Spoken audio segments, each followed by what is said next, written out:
Hello students, Apna Study presents you the Hindu news bulletins for the 6th of July. Before we start, don't forget to like, share and subscribe. National news. RJD Chief Lalu Prasad addresses party workers. Lalu Prasad inaugurated the party's 25th Foundation Day virtually from Delhi. The ailing RJD chief was convicted in several fodder scam cases. He was sent to the Ranchi Central Jail but served most his sentence at a government hospital in Ranchi. The cabinet reshuffle and expansion of the Union Cabinet. The long-anticipated reshuffle and expansion of the Union Cabinet is likely to take place this week. The expansion, with 24 slots to fill and multiple ministries to be decoupled, has been talked about for a while now. The possibility of it happening either on July 7th or 9 is now being talked about with more certainty. BJP MLAs suspended from Maharashtra Assembly. 12 BJP MLAs suspended from Maharashtra Assembly for 1 year for abusing and misbehaving with the presiding officer in chair. The BJP, while boycotting the House, termed it an act to suppress its voice. The Assembly also passed 2 resolutions asking the Union government to intervene in the issue of reservation to OBCs and the Maratha community. The need for river conservation plans in cities. The recommendations are currently for towns that are on the main stem of the Ganga.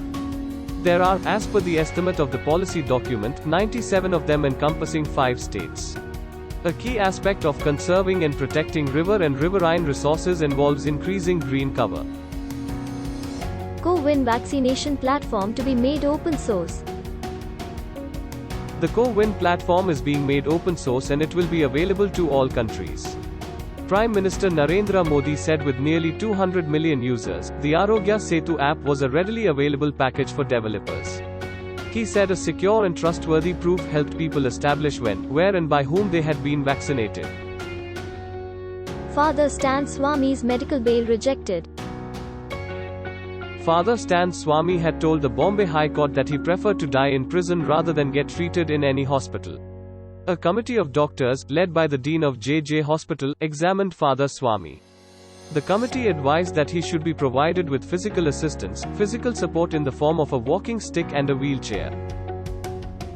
Maharashtra Assembly passes 2 resolutions.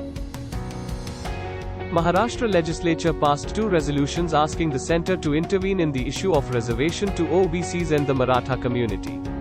The Assembly and Council also passed a resolution to ease the 50% limit on reservation to ensure socially and economically backward class (SEBC) be given reservation benefits. International news. Myanmar, 25 anti-Jutta fighters and civilians killed. Fighting broke out in Depayan township in central Myanmar on Friday. Villagers say the military opened fire on a village hoping to flush out members of the local defense force. State-run media offer a different account of the skirmish, saying the military was patrolling the area when they were ambushed.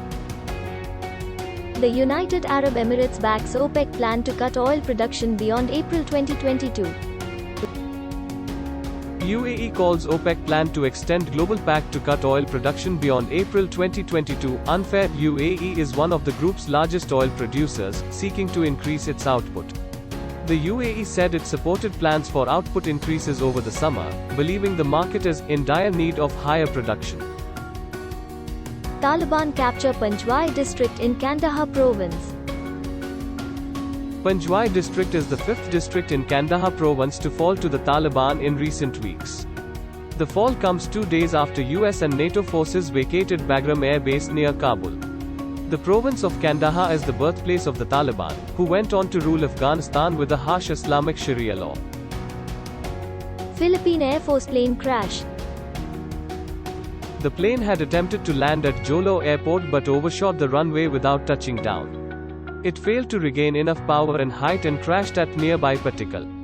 A number of soldiers were seen jumping out of the aircraft before it hit the ground, sparing them from the explosion caused by the crash. China's first tandem spacewalk. Chinese astronauts successfully performed the country's first tandem spacewalk on Sunday. They worked for 7 hours on the outside of the new Tiangong station in orbit around the Earth. Their tasks involved elevating a panoramic camera outside the Tianhe-Core module, as well as testing the station's robotic arm. Business news. June services PMI, the sharpest contraction since July 2020. India's services sector shrank the most last month since July 2020. IHS Markit Purchasing Managers Index (PMI) for services at 41.2, reflecting a second successive monthly contraction in new business. International demand for Indian services deteriorated further, with new export orders falling for the 16th straight month. Foreign direct investment in India's space sector. Is there a conflict of interest? Potential foreign investors unsure if license applications would get fair consideration. UK-India Business Council said there was, however, a lack of clarity about several aspects related to the procedures. The processes for authorization to launch a satellite, the frequency allocation mechanism, and even the details of different agencies involved in these clearances were not clear. Sports news. Wimbledon quarterfinals, Ashley Barty. Ashley Barty beat Barbora Krejcikova of the Czech Republic 7-5, 6-3 in Wimbledon quarterfinals. World number 1 is the first Aussie woman to reach the last 8 at Wimbledon. Martin Fucsovics becomes just the third Hungarian man to reach Wimbledon quarters. Ons Jabeur reached the women's last 8 with a 5-7, 6-1 win over Poland's 2020 champion Iga Swiatek. Women's hockey team captain Manpreet Singh and boxer MC Mary Kom to be flag bearers for India at opening ceremony of Tokyo Olympics. Boxer MC Mary Kom and men's hockey team skipper Manpreet Singh will be flag bearers for India at the opening ceremony of the Tokyo Olympics, scheduled to get underway on July 23. Wrestler Bajrang Punia will be the flag bearer at the closing ceremony on August 8.